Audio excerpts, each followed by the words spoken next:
Skinwalkers, shadow figures, voices in the dark.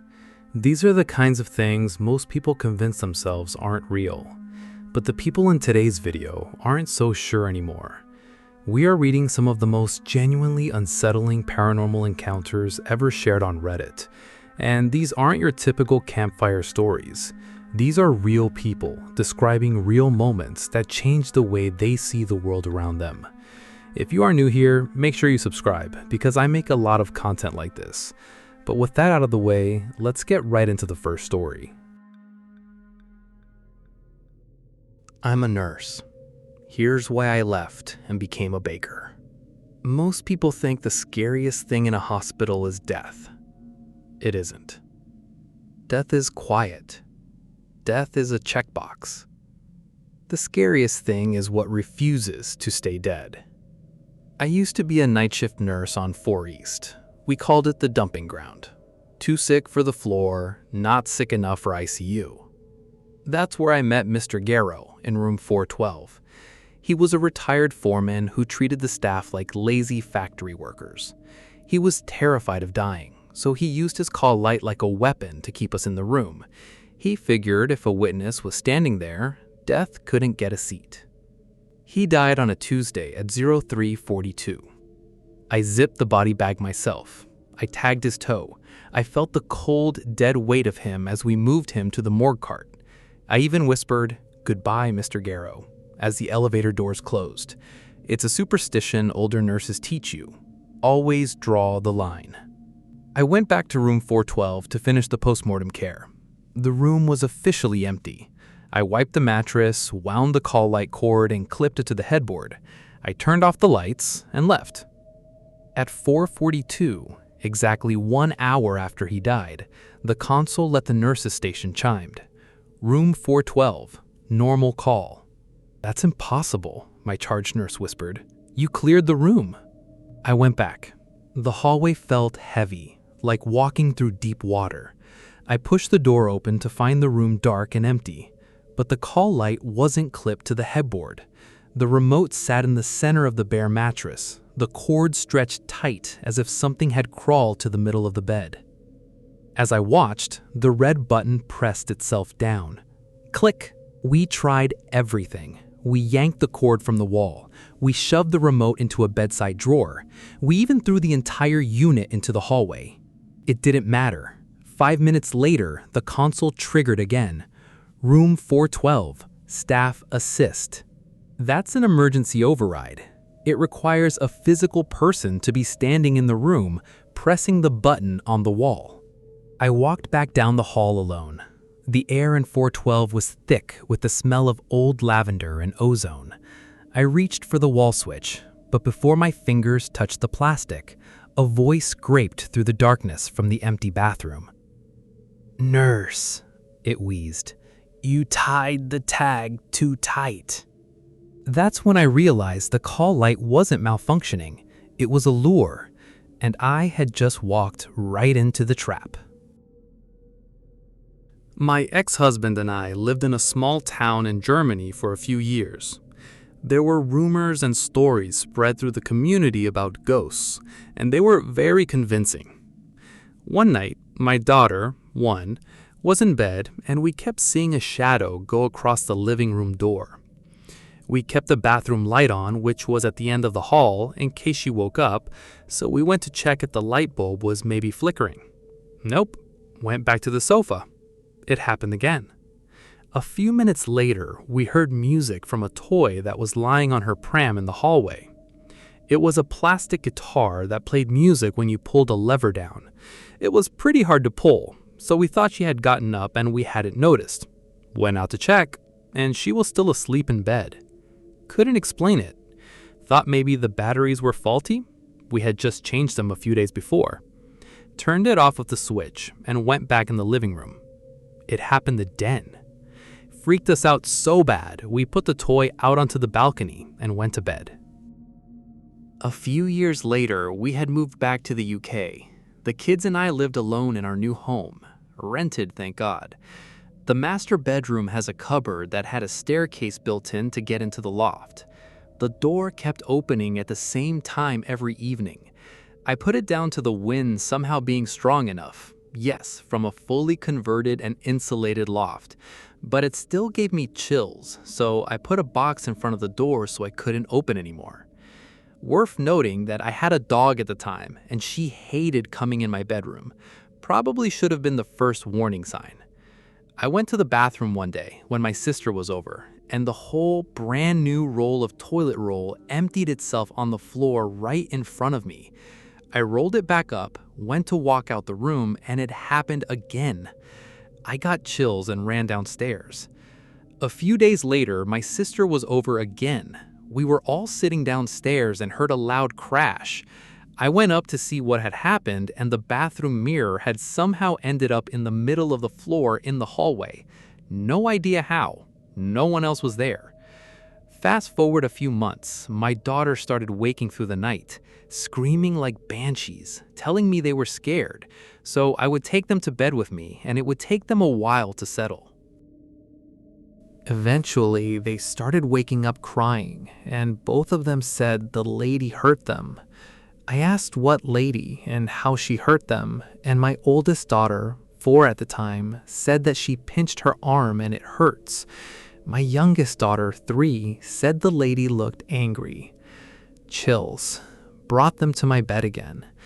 The next night, the same thing happened again. I stopped putting them in their own bedroom after that.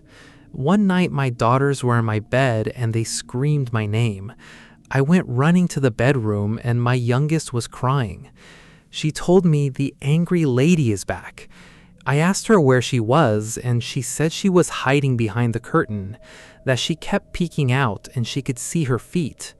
I asked her if she could describe the lady and she said she had dark hair, looked angry and scary, and had funny black shoes with no socks.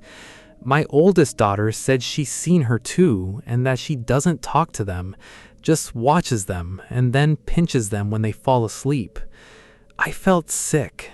We moved a month later. Big nope from me. I still get chills thinking about it. When I was a teenager, I worked for the Forest Service on a trail crew in AZ. You basically would spend a week in the wilderness, constructing or maintaining trails, just using cross-cut saws, axes, and hand tools. From this, you would normally move base camp, depending on how far your work was from that location. We were at the tail end of the season. Everyone had been laid off except for the trail boss and myself that were scouting to set up projects for the next season, once winter ended. That evening, we set up camp in a new location. It had been a very long day, and we had covered a lot of miles. We both settled down in our separate tents, and I went to sleep as soon as my head hit sleeping bag. I was abruptly woke by the sound of someone running their hand across my tent, followed by a voice, "Let me in, I'm cold." Thinking it was my crew boss trying to be funny, I said, "Come on, man, I'm tired." Went back to sleep. I was then woke up again by the same voice. "Please, it's so cold, let me in." Legitimately aggravated at this point, I said, "Come on, man, I know your winter gear's better than mine, just go to sleep." The next morning, we woke up early. As we were quickly making breakfast, I brought up and asked what was going on with the nonsense last night.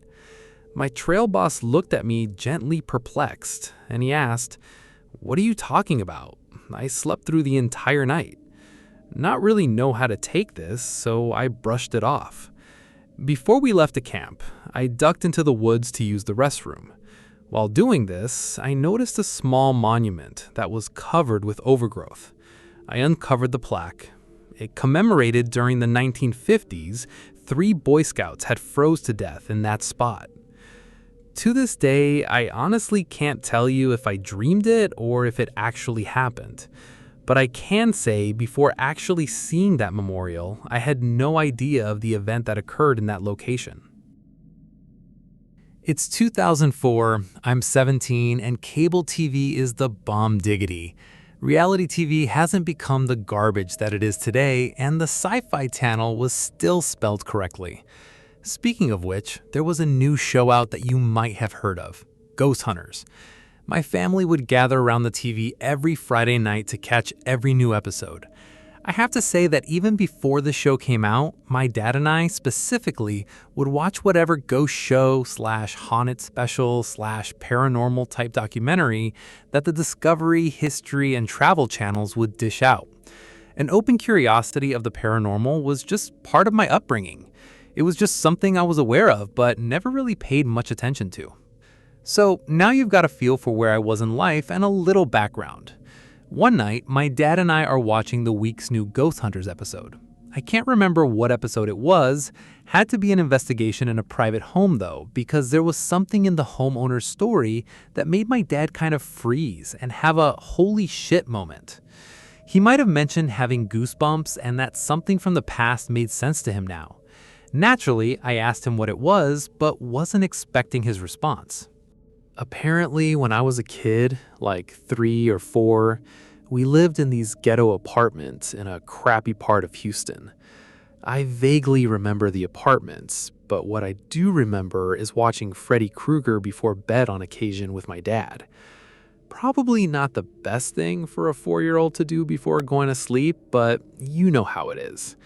My dad proceeds to tell me that during the time we were living in those apartments, I would wake up screaming and crying to my parents about a man in my room. Time and time again, I'd wake up screaming, "The man, the man." When they'd arrive to my rescue, they'd ask me, "Where's the man?" I'd point to nothing in the corner, and they would do their best to calm me down and put me back to sleep. My parents brushed it off, of course, and my mom no doubt blamed it on my dad letting me watch Freddy Krueger.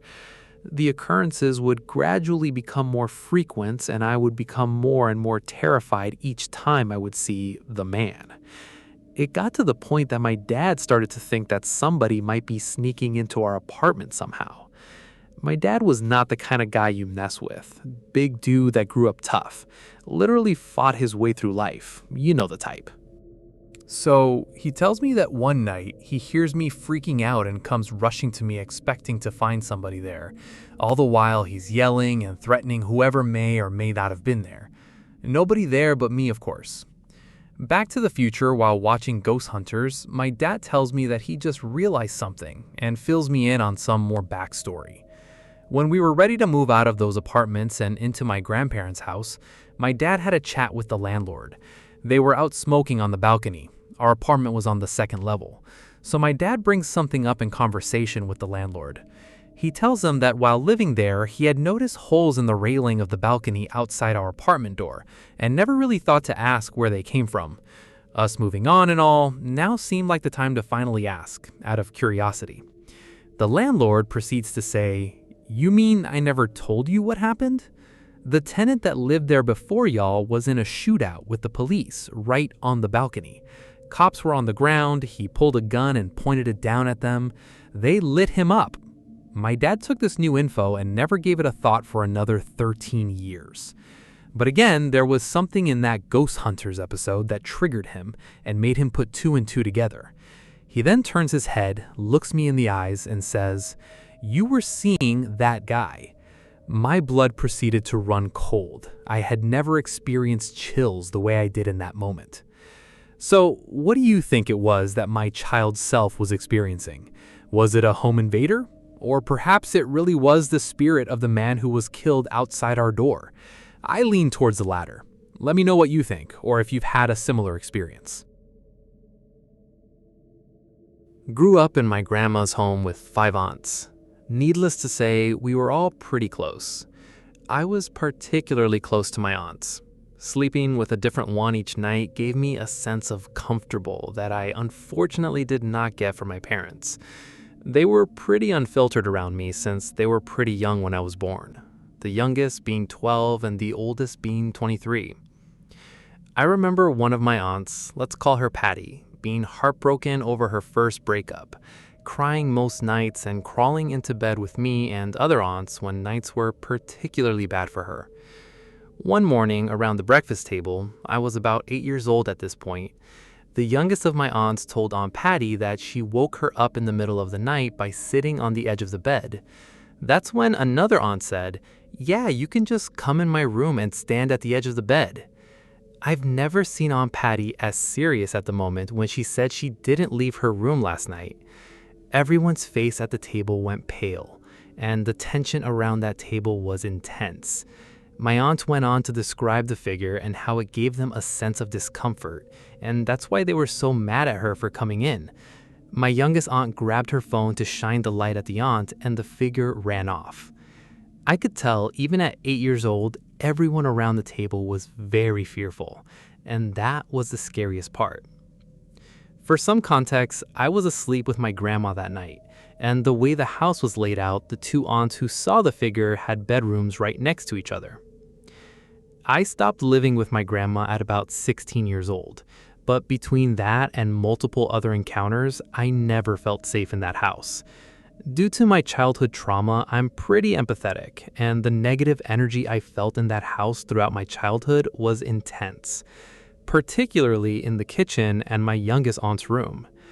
As a child, I coped with it because I had no other choice. As an adult, I was very excited when they sold that house and I did not have to step into house ever again.